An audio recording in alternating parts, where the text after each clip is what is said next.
So, post-colonial, it is after World War II. More women had become politicized. It means that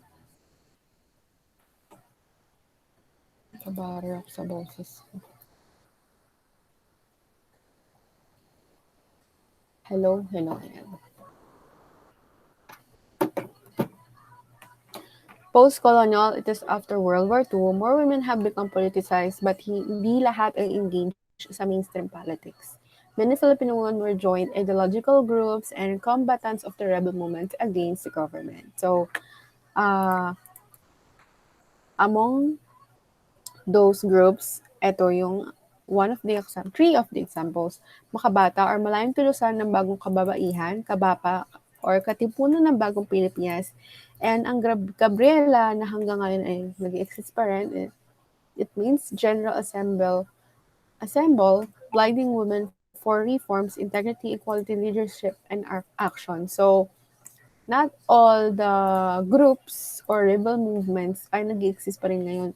Na-disband sila nung time ni Marcos. So, almost all of the rebel movements and ideological groups. So, next. According to a survey conducted by National Statistics Office or NSO in 2008, one in every five Filipino ages 15 to 49 experience violence like physical, emotional, and such.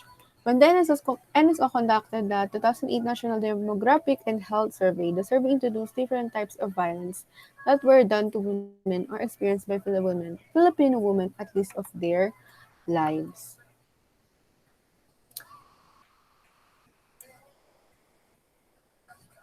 So, sinasabi dito na halos lahat ng kababaihan ay nakararanas ng violence at least of their lives. Sabay sa kanilang buhay. Next, the result of the survey revealed that women in the Philippines experience all sorts of violence. So, 14.4% married women were said to be experiencing physical abuse from their spouse, while about one-third or 37% of separated or women admitted to experiencing abuse. So, next, in sexual violence, 1 in 25 women ages 15 to 49 who had sex has experienced being forced into sexual intercourse at least once in of their lives. Next, 4% of women experience physical violence from their partners during pregnancy.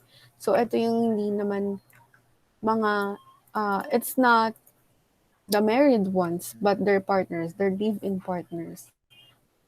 Finally, in terms of spousal, 23% of ever married women. So it means ibig sabihin ng ever married woman ay ikinasal once on their ikinasal sila at ano, ibig sabihin itong hinipak nito. Nakita ko na. Ever married meaning.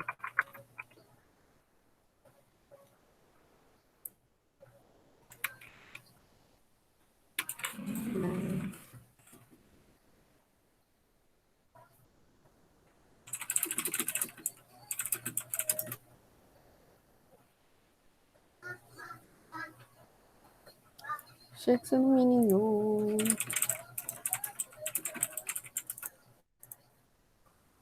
Ever married woman.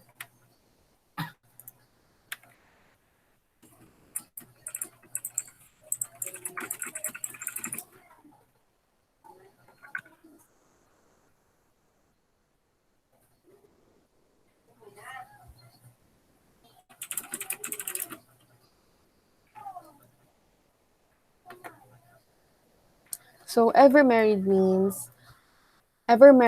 means a woman who have been married at least once in their lives, although their current marital status may not be married. So that's the meaning of ever married woman. They experience emotional and other forms of non-personal violence like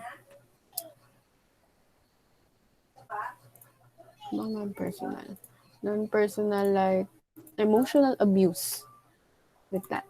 1 in 7 every married women experience abuse and violence from their husbands, while 8% are physical abuse. And sabi pa, patterns in the frequency of spousal violence were found to be similar to violence experienced by ages 15 to 19 years old, but most likely higher among separated women, divorced, currently married women who have been married more than or who have been married more than once. So, sa mas matataas na rehiyon na may mga itong mga rehiyon nito ay may mga matataas na ang Caraga, Central Visayas at Sorsogon ay ang mga rehiyon na may pinakamataas ng kaso ng violence. So next. In the reports of the Philippine National Police or PNP, the statistics reveal that there has been a steady increase in VOW cases reported to them from 1997 to 2013. So steady cases lang, hindi gradually na tumaas. So here, in 2013, reported to have had the most cases of VOW in history. Cases increased to 49.9% from 2012 to 2013. Total of 16,517 cases was filed under the complaint or violation of RA 9262. So what is RA 9262?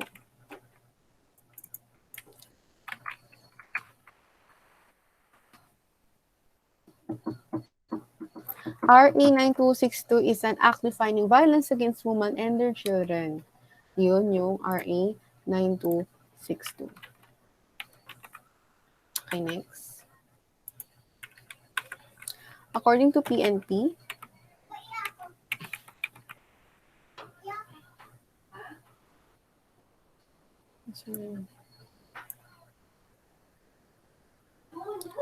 according to PNP, the general category of violation of RA 9262 is the most prominent type of vow, accounting for 57% of the total number of vow cases reported.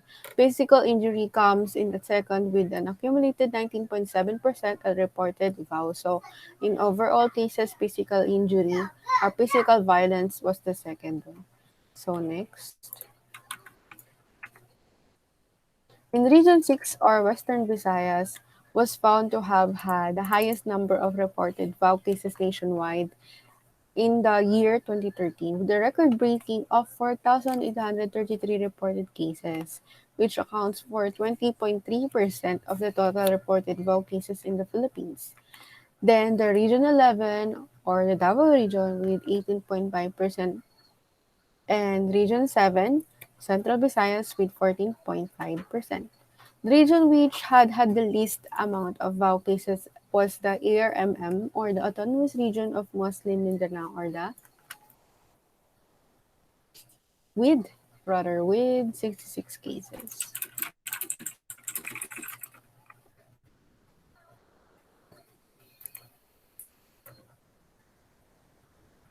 Yeah. So as for the survey of National Statistics Coordination Board or NSCB, the board researched and looked into the numbers related to violence of women in especially difficult circumstances or the WEDC.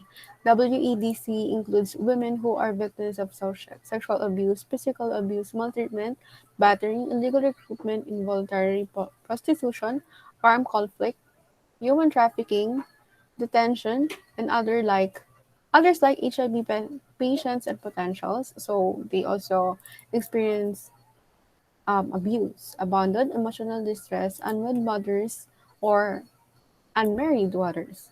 Sexually exploited, voluntary committed or voluntary surrenders, yung mga and neglected victims of disaster. So it says here that the most common cases of WEDC are women who are physically abused, maltreated, battered, followed by the group that includes HIV patients or HIV potentials, emotionally distressed, stranded, unwed mothers, neglected victims of disaster, and sexually abused mothers. So, women rather. So, next.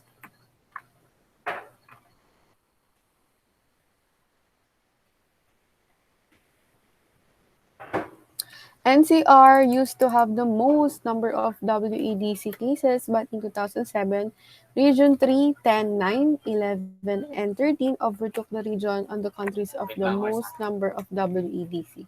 Ito, ano to? Naglaro pa, nakakainis. Ano to eh, arena, tournament.